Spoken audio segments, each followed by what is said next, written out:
Hi, in this video we will be reviewing how to simulate a PWM in Atmel Studio with the aid of Proteus.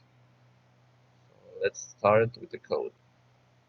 As always, we have to include our libraries, these two, and after beginning coding, you, you have to pre-select a frequency and do some calculations. The first is the period, that is only the inverse of the frequency.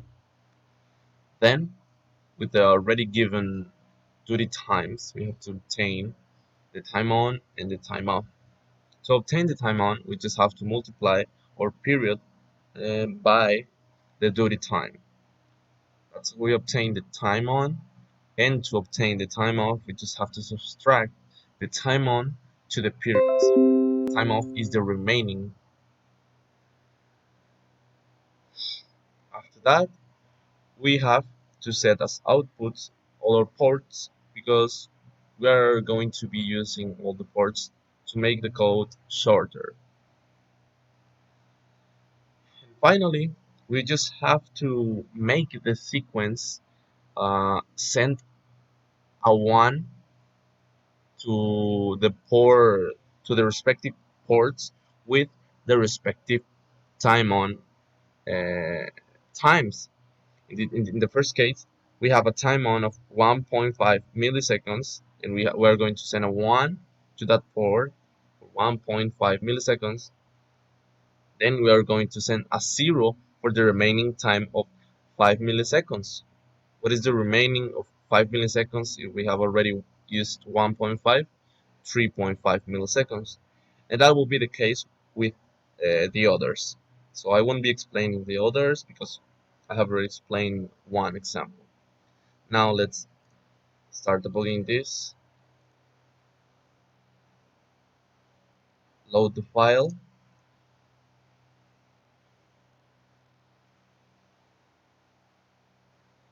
And here,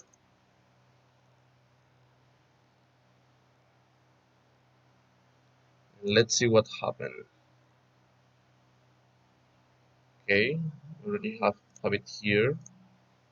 So now let me do some setting stuff, some settings, and one shot. So here you can see each one of our signals with respective duty times.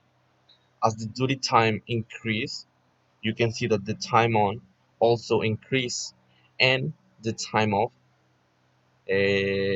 will be decreasing if the time on increases. So that will be pretty much everything for this video. So thank you so much. I thought doing some PWM was going to be harder, but as long as I read and researched something, it turned out that it wasn't that hard. Or maybe I'm doing something wrong, but I don't know. That will be everything.